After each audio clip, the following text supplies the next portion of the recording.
Yo, what's up, everybody? It's Herbo back again, and today we're going to be talking about the best college team of all time. Okay, well, after the LSU football game, I was browsing around Twitter and I saw this tweet from George Wischter III. He is a Fox Studio radio host, and he says, greatest college football teams of all time. One as the '04 USC Trojans, '01 Miami Hurricanes, and third as the '19 LSU Tigers.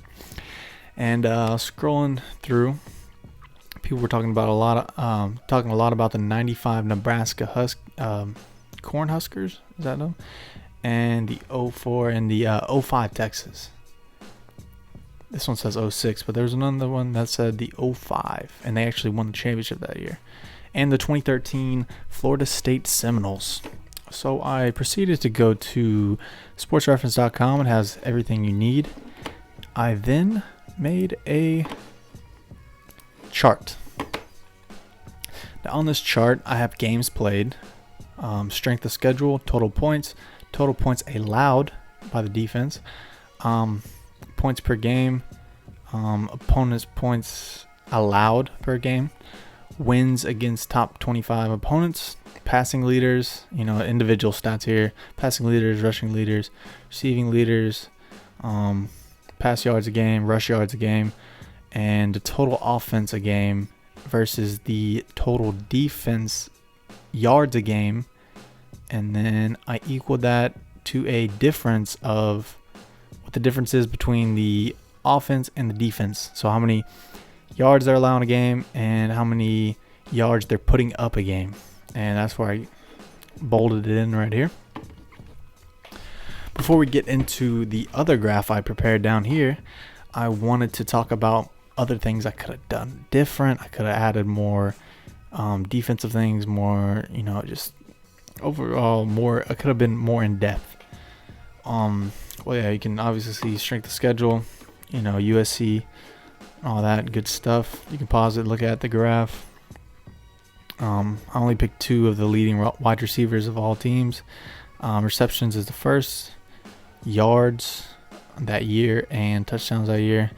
Well, that 95 Cornhuskers, that doesn't look like they passed a lot. They were putting up 400 yards a game in rushing yards. And if you go down to the 2019 LSU Tigers, we were also putting up 400, but that was in pass yards. And if you look at LSU down here, you can see we were mostly passed with Joe Burrow and Joe Brady behind him. Run game wasn't that strong. We were last in that. And, Joe Burrow, crazy season, 60 touchdowns. And nobody was even close to that except Jameis Winston. But our defense was lacking really bad when I put this graph together. I noticed how bad our defense actually was. We allowed 328 points this season as a defense. Nobody was close to that. It's like Texas. And,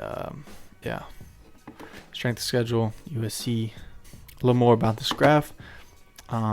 Strength of schedule, the furthest away it is from zero, the harder the strength of schedule was. So as you can see, USC had a harder season than anybody, with 8.22.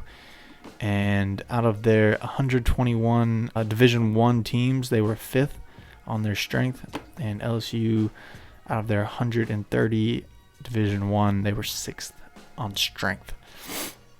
And after I gathered all this information, I then took it to here.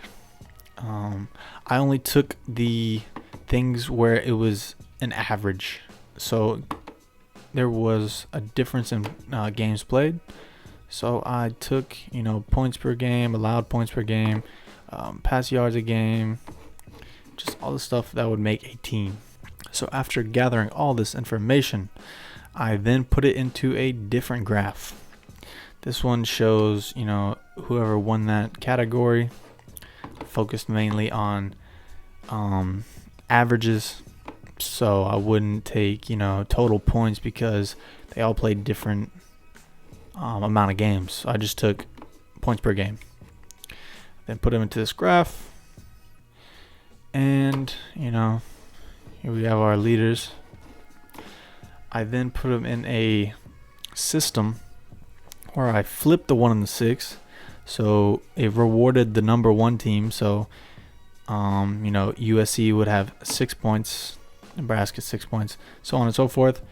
And it would go down. So they would have 6 points, LSU would have 5 points, and USC would actually, or FSU would actually have 1 point. I did that all down, added them all up together, and I came to this conclusion. 2013 FSU, 36 points. Miami, 34 points. And Nebraska, 34 points. I only put Miami over because they had a harder schedule. LSU, 33 points. Texas, 27 points. And the 04 USC with 25 points. I quickly found out this system was really flawed because I took the top 3 teams again, and I put them into the same system, and I flipped the 1 and the 3 again, so whoever's at the top.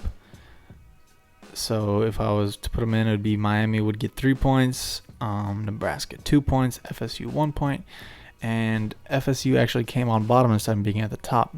So there's probably a better system out there to calculate everything, but I'm just going to go off this for right now. There's probably a math major out there that can draw up a better statistic. You'd probably have to put everything on the line, every average. I was just going by averages. I wasn't looking at, all the good stuff that Joe did and everybody else.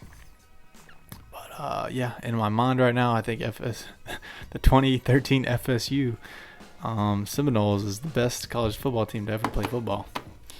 Like I said, very flawed. If anybody wants to reach out to me and make a better graph and actually figure out the best team of college football of all time would be, then yeah, let me know. But yeah, here is all the good stuff. So if you want to screenshot that, pause it, look at everything. I think I went over everything, pass yardage game, all that good stuff. Yeah. Thank you for watching. Have a good one. Like and subscribe. Peace.